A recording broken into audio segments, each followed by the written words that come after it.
पंजाब के जलंधर में आज भारतीय जनता पार्टी के वरिष्ठ नेता और राष्ट्रीय महासचिव दुष्यंत गौतम ने देश में हुए पेश बजट को लेकर मीडिया से एक स्थानीय होटल में चर्चा की। इस दौरान भाजपा के सभी वरिष्ठ नेता भी मौजूद रहे। बता दें कि इस समय उन्होंने कहा कि जलंधर लोकसभा चुनाव में भारतीय जनता पार्टी को मिले 18% वोटों के लिए मैं जनता का धन्यवाद करता हूं, क्योंकि यह आंकड़ा पिछले कई चुनावों से बेहतर था। आज पूरी दुनिया देश के प्रधानमंत्री नरेंद्र मोदी की तारीफ कर रही है और एक तरह से सभी देश के आर्थिक संकट से जूझ रहे हैं, लेकिन हमारा देश एक बड़ी अर्थव्यवस्था के रूप में उभर रहा है। इसके साथ ही उन्होंने ये भी कहा कि देश में हमारी उपलब्धियों के बारे में बताने की जरूरत नहीं। गौतम ने यह भी कहा कि हमारे देश के प्रधानमंत्री हमेशा इस बारे में सोचते हैं कि कैसे हमारे देश को मजबूत बनाया जाए। आज इस प्रेस वार्ता में उपस्थित हमारे प्रदेश के महामंत्री अनिल सरीन जी, पूर्व सांसद रिंकू जी, पूर्व विधायक अविनाश चंद जी, जिला अध्यक्ष सुशील शर्मा जी और जिला महामंत्री अशोक सरीन जी और सभी उपस्थित मेरे media, print media, electronic media से प्रमुख प्रेस वार्ता में उपस्थित सभी सज्जनों का हार्दिक अभिनंदन है।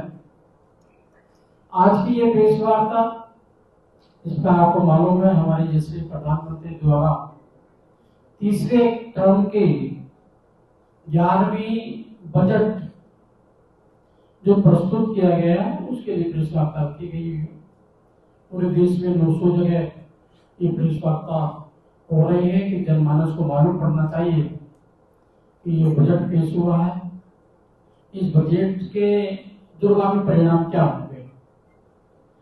सबसे पहले तो मैं पंजाब वालों को धन्यवाद करता हूं कि बेशक सांसद नहीं भेज पाए, लेकिन 18% वोट प्राप्त कर एक अच्छा जनमानस में एक मैसेज भेजा है कि भारतीय जनता पार्टी आखिर विकल्प हो सकता है। पंजाब का अगर उत्थान, पंजाब का अगर वैभव जो हमने देखा है कि पंजाब कभी इंडस्ट्रीज में सबसे बड़ा हुआ करता था, आज पंजाब का नाम 5 नदियों के नाम पर पड़ा है। पानी की समस्या भी यहाँ पर खड़ी हो गई है। दूरगामी परिणाम पंजाब के लिए, लाभ के लिए क्या होते हैं, उस पर कभी किसी ने भी विचार नहीं किया। लेकिन हमारे देश के प्रधानमंत्री जी का आज जब विश्व में सारी अर्थव्यवस्था गड़बड़ा रही है, अनेक देशों के बैंक करप्ट हो चुके हैं, पेट्रोल का रेट देखेगा, अनाज उपलब्ध नहीं है, उसके अंदर भारत को 5वीं अर्थव्यवस्था से तीसरी अर्थव्यवस्था में ले जाने का जो संकल्प है, विकसित भारत के लिए बजट 2047 में मेरा भारत कैसा होगा, आत्मनिर्भर भारत। और सबसे बड़ी बात है सबका साथ सबका विकास लेते हुए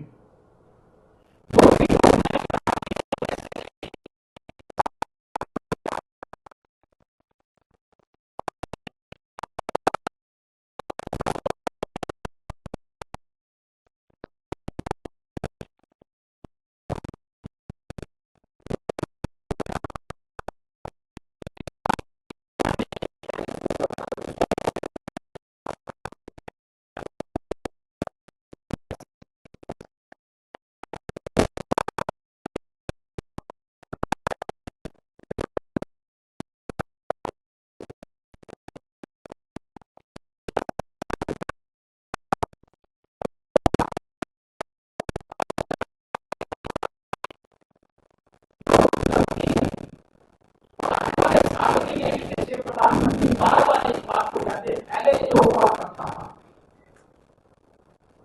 कि शिलान्यास कर दिया करते थे, उस शिलान्यास की सार्थक करते थे तो काम करते थे, होता ही नहीं। 5 साल लगातार विकास का काम करना पहले कभी नहीं होता था। 8 साल पहले काम करते थे, लेकिन अब उनका मूल मंत्र है शिलान्यास भी हम करेंगे और इस मूल मंत्र को लेते हुए उन्होंने आगे 2-3 विषय उन्होंने पूरे अपने कार्यकाल में रखे। देश को अपने परिवार की तरह माना, मानव के नाते अपने परिवार और घर को चलाते तो हम देखते हैं कि बच्चा शादी करता है, शादी करते ही बच्चे और बच्ची का नाम सोचने लगता है। होगा साल बाद 2 सालों का नाम सोचने लगता है, पैदा होता नहीं है, स्कूल के बारे में चिंता करता है, बड़ा होता नहीं है, उसके कपड़ों के लिए, पानी के लिए, शिक्षा के लिए क्या वातावरण निर्मित करेंगे 8-10 साल बाद। ऐसा आज का मानस सोचता है। ऐसे ही हमारे देश के प्रधानमंत्री भी सोचते हैं कि मेरे 2047 के अंदर मेरे भारत को किस किस चीज की आवश्यकता रहेगी, मेरे भारत को किस प्रकार से शक्तिशाली होना, कैसे हम तीसरी अर्थव्यवस्था में विश्व के अंदर 3 देशों के अंदर सर्वोच्च दिखाई देंगे। और पूर्व के जो 10 वर्ष निकले हैं वो ऐतिहासिक वर्ष निकले हैं। पहली बार कोई प्रधानमंत्री ऐसा हुआ है जिसको 15 देशों ने अनेकों ने अपने देश के सर्वोच्च पदक से उनको नवाजा गया है और आज उनके ऑटोग्राफ पूरा विश्व लेने के लिए घूमता रहता है। पहले देश के प्रधानमंत्री हैं जिन्होंने अनेकों युद्ध जो हुए हैं उन युद्धों में अफगानिस्तान का युद्ध रहा, अफगानिस्तान से अपने सिख भाइयों को निकाल के लेके आना। मैं भी उसमें था जब गुरु ग्रंथ साहब की प्रतिलिपि जब आई थी, हम एयरपोर्ट से लेकर आए थे। हम यूक्रेन और रशिया की लड़ाई के अंदर किस प्रकार से 32,000 विद्यार्थी को निकालने का काम किया, निकालने का काम नहीं किया, देश का घोड़ा बढ़ाने का काम किया। अभी तक युद्ध खत्म नहीं हुआ, लेकिन उस कार्यकाल के अंदर जब 32,000 विद्यार्थी निकाल रहे थे, मुझे बोला तो उस दिन जब हुआ था, जब विद्यार्थी जब निकल रहे थे, हमारे 32,000 विद्यार्थियों के अंदर चीन के विद्यार्थी भी थे, पाकिस्तान के भी थे, नेपाल के भी थे, श्रीलंका के भी थे। जो लोग हमारे तिरंगे को कुचला करते थे, जलाया करते थे, वो भी तिरंगा लेके भारत माता की जय करते हुए, जान बचाते हुए देखे गए थे। ये हमारे भारत का गौरव बढ़ाने का काम किया। ऐसे ही इस आने वाले जो 47 तक का वर्ष होगा, जो पौधा हमने 2014 में रखा था, आज वो वृक्ष बन चुका है, अब ये वट वृक्ष बनने की ओर जा रहा है। हमने अनेकों ने प्रावधान उसमें केंद्र स्तर पर किए हैं। किसानों को किस प्रकार से लाभ हो सकता है उसके बारे में हमने चिंता की है। प्रधानमंत्री सम्मान निधि के अंदर 11 करोड़ किसानों को लाभान्वित किया है। 3,24,00,000 करोड़ रुपया उनको जारी करा है अभी, ताकि किसान, छोटा किसान जो बेचारा 2-4 हजार रुपए ऋण लिया करता था, और ऋण को नहीं चुकाने के कारण वो जेल में भी जाया करता था, उसकी जगह उसके जानवरों को लोग उठा के ले जाया करते थे। लेकिन आज मेरा किसान जो 5 एकड़ से 1 एकड़ से वाला जमीन वाला है, उसको ऋण नहीं लेना पड़ता, वो सम्मान पूर्वक जीता है। मैंने तो देखा है बहुत से किसान हैं, उनको मालूम है कि साल के 6,000 रुपए आने, वो 25,000 का लोन लेता, कहना इससे तो हमारे चुक जाएगा। किसानों को कहीं ना कहीं स्वावलंबी इम्पोर्टेड यूरिया लाके, और अनेकों ने किसानों के लिए करीब 1,52 करोड़ रुपया, और उसके बाद 2 वर्षों के अंदर 1 करोड़ किसानों को प्राकृतिक कृषि, यानी जो हमारी किसान कृषि किया करते थे, उसके साथ साथ ऑर्गेनिक क्षेत्र में किस प्रकार से किसानों को बढ़ाया जा सकता है। और क्षेत्र बहुत खुले हुए हैं, तिलहन की खेती, अनेकों ने खेतियों में किसानों को एक आधुनिक किसान बनाया जाए, उसको विचार करने के लिए प्रावधान किए गए। ऐसी महिलाओं के लिए बड़ा गौरव होता है कि प्रधानमंत्री ने लाल किले से कहा था कि मेरे रहते हुए कोई भी आदमी कच्चे मकान में रहेगा। 4 करोड़ लोगों को हमने पक्के मकान देने का काम किया है, और वो भी बहनों के नाम का, लखपति दीदी बोलते। और आने वाले समय के अंदर 3 करोड़ नए और मकान, बेघरों को मकान जिनके घर नहीं है। जब हम दौरे पे होते हैं, मालूम है, जब झुग्गी झोपड़ी में गाँव में देहात में जाते हैं, आधे लोग तो यही भीड़ इकट्ठी रहती है, हमें भी मकान मिलना चाहिए। तो ऐसे 3 करोड़ लोगों को आवास के लिए हमने 1291 करोड़ रुपया तो स्पेशल पंजाब के लिए है। उसके अंदर जो मकान दिए जाएंगे 1291 करोड़ रुपया पंजाब भी उसमें भागीदारी करेगा। महिलाओं और बालिकाओं के 3 लाख करोड़ रुपया बच्चों के विकास के लिए, और महिलाओं के विकास के लिए। और साथ साथ आज महिलाओं को खाली महिला नहीं है, महिला आने वाले उद्योग के अंदर भागीदारी करें, ड्रोन दीदी, तो हमने करीब 500 करोड़ रुपया आवंटित किया है, जिसमें 1 करोड़ महिलाओं को ड्रोन दिए जाएंगे और ड्रोन के माध्यम से वो आसपास के गांव के अंदर, खेतों के अंदर केमिकल छिड़कना है, खाद छिड़कना है, ये सब चीजों का काम वो करेंगे। तो महिलाओं का किस प्रकार से विकास हो, उनका कौशल निर्माण कितना हो, उसकी ओर पूरा उसमें विचार करने का काम किया है। और ऐसे ही महिलाओं के साथ साथ युवाओं का भी 5 वर्षों की अवधि के लिए 20 लाख युवाओं को कौशल प्रशिक्षण दिया जाएगा। जरूरी नहीं वो गवर्नमेंट सर्विस के, कौशल किसी भी क्षेत्र के अंदर व्यवसाय बनकर वो आपस में आगे बढ़ने का काम कर सकता है। 1000 आईटी को आगे बढ़ाने का बनाए जाएंगे, जिसके अंदर हमारे सारे देश के विद्यार्थी आने वाले समय के अंदर प्रतिभावान बनेंगे। इसी प्रधानमंत्री पैकेज के अंदर 500 शीर्ष कंपनियों को हमने 5 वर्षों के लिए 1 करोड़ युवाओं को इंटर्नशिप के अवसर देने का काम हम कर रहे हैं। इसमें पंजाब को बहुत बड़ा लाभ मिलने वाला है। घरेलू संस्थानों में उच्चतर शिक्षा के लिए 10 लाख करोड़ का हमने प्रावधान रखा है। और ऐसे ही 1 लाख विद्यार्थियों को ऋण की राशि में, जो भी ऋण होगा बैंक उनको पैसा देंगे, बैंक को पैसा देना पड़ेगा। जो ऋण बैंक लेगा उसमें 3% हमारी सरकार देगी, 3% की उसको छुट्टी मिलेगी, जो छूट मिलेगी। और ऐसे पर्यावरण की जो हमारे सामने विकट समस्या देश के अंदर है, वैसे संसार के हिसाब से देखा जाए पर्यावरण हमने भी कहा होते हैं, अनेकों अनेक देश करते हैं, लेकिन हम उसके लिए शुरू से ही जागरूक रहे हैं। इसलिए अपने सोलर ऊर्जा, जितनी भी ऊर्जा प्राप्त पानी से हो सकती है, सूर्य से हो सकती है, जहां से भी हो सकती है, उसको लेकर सोलर ऊर्जा का विकल्प हमने खुला रखा है। इसलिए हमने इलेक्ट्रिकल वाहन भी, ऑटोमोबाइल इंडस्ट्रीज बड़ा उनको डेवलप करने के लिए अलग से फंड का प्रावधान किया है।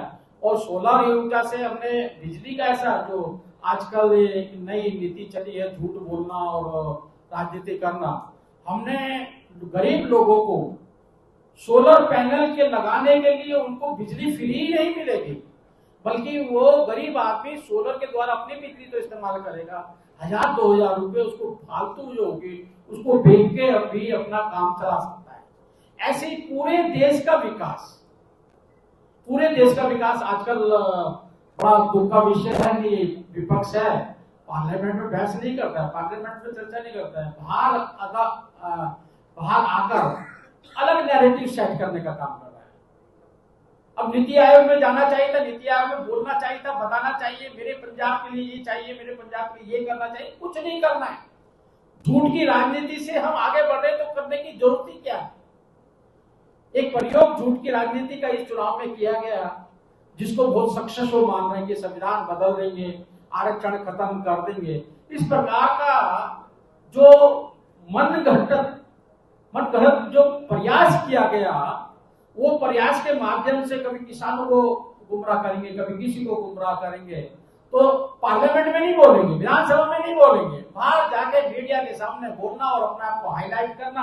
आपने देखा होगा नीति आयोग में कोई भी मुख्यमंत्री नहीं आए थे, एक मुख्यमंत्री आई तो वो अपने आप को हाईलाइट करने के लिए आई कि इंडी अलायंस के अंदर मैं बोस हूं।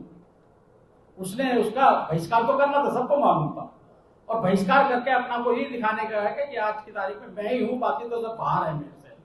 तो ऐसे हमने पूरा पूर्वात्तर का, चाहे बिहार हो, झारखंड हो, पश्चिम बंगाल, उड़ीसा हो, आंध्र प्रदेश हो, उसका चौमुखी विकास हो, उसके लिए 26,000 करोड़ का हमने प्रावधान अलग से रखा गया है।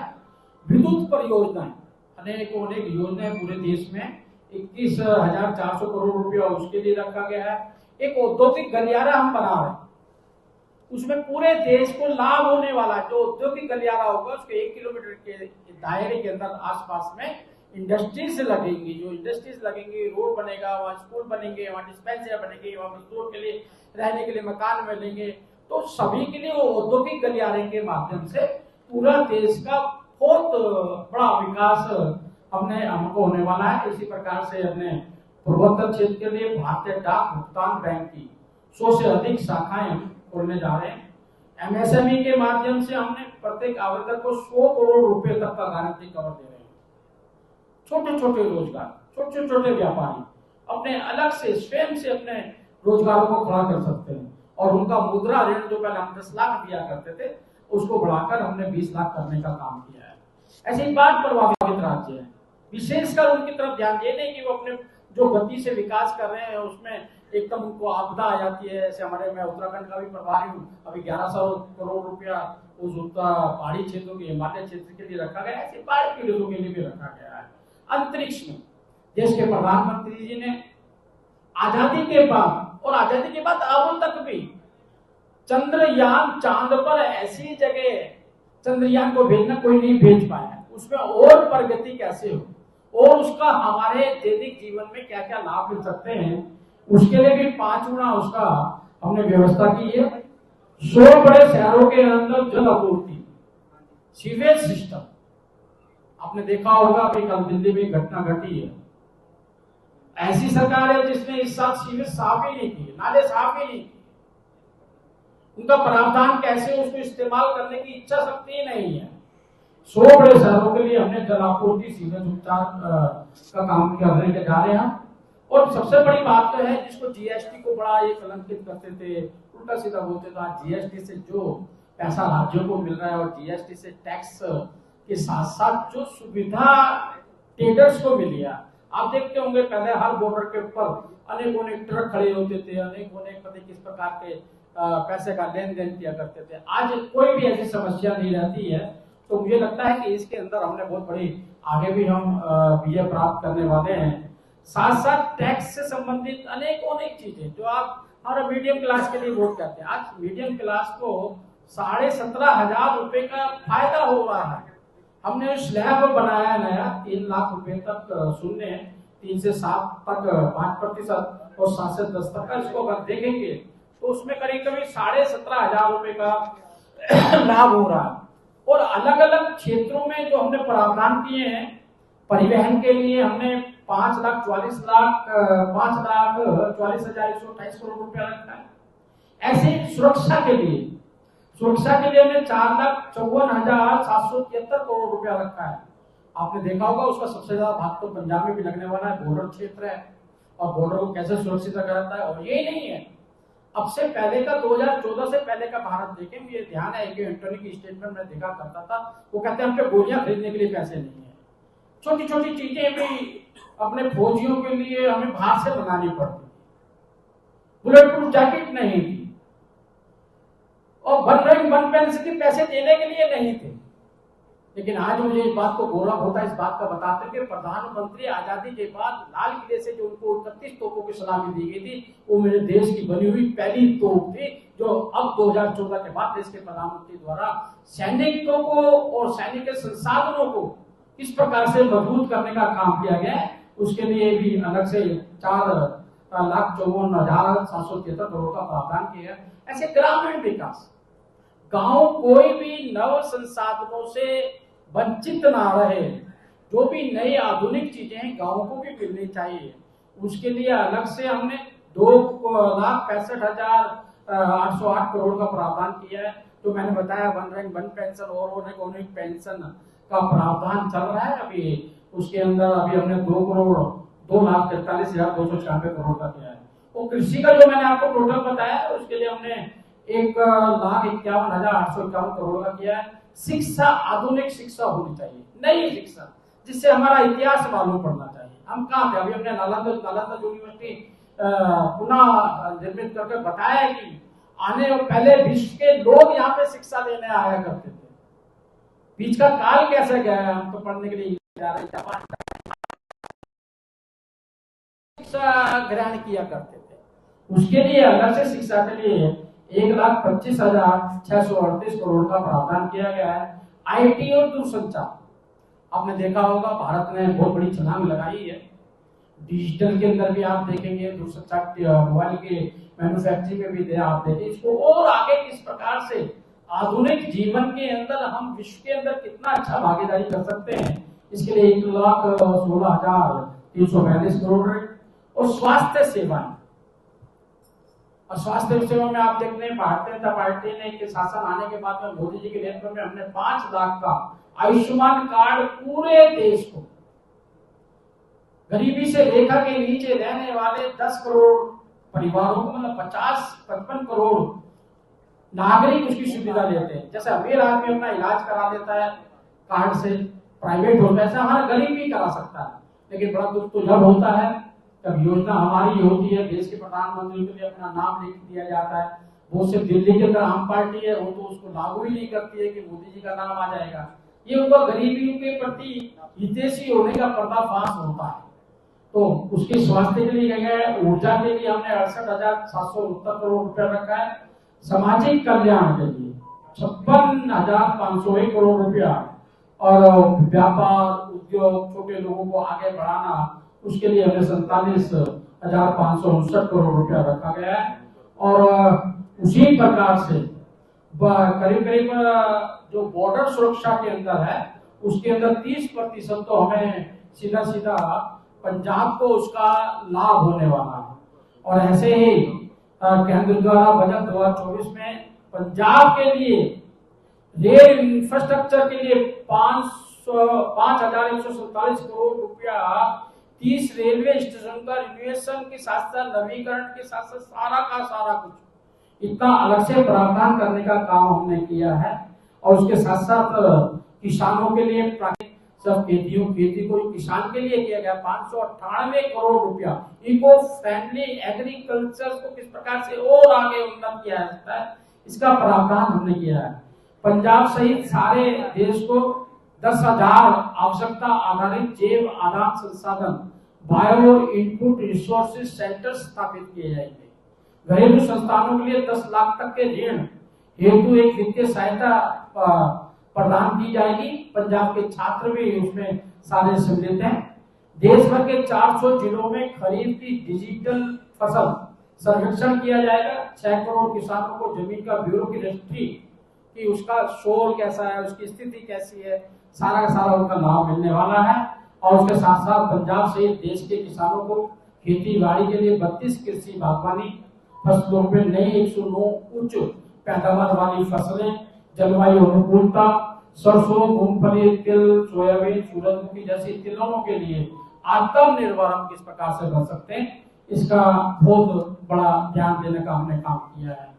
और बंधुओं, सबसे बड़ी बात है कि ये कि मोदी जी इस कार्यकाल के अंदर जो पीछे जिस कदम को लेके हम चले हैं, दास्ता की निशानी हम नहीं रहने देंगे। मैं बार बार कहता था, प्रमुख में कहता था कि मनमोहन सिंह 10 साल देश के प्रधानमंत्री रहे और औरंगजेब रोड से होकर निकलते थे, उनमें कभी एहसास नहीं हुआ ये औरंगजेब वो ही है जिसने हमारे साहबजादों को दीवार पे चलाने का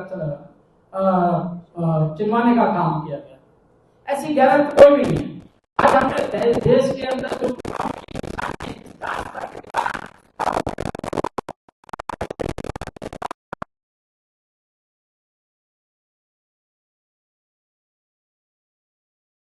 लेता किसने बनाया, हमें बताना पड़ता था मुगलों ने बनाया।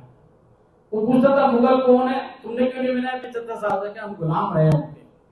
पार्लियामेंट दिखाते थे, पुरानी वाली दिखाते थे, तो बच्चे पूछता था ये पापा बड़ी अच्छी बनाई है, भूल सी बड़ी किसने बनाई है? तो हम बोलते थे अंग्रेजों ने बनाई। अंग्रेज कौन थे?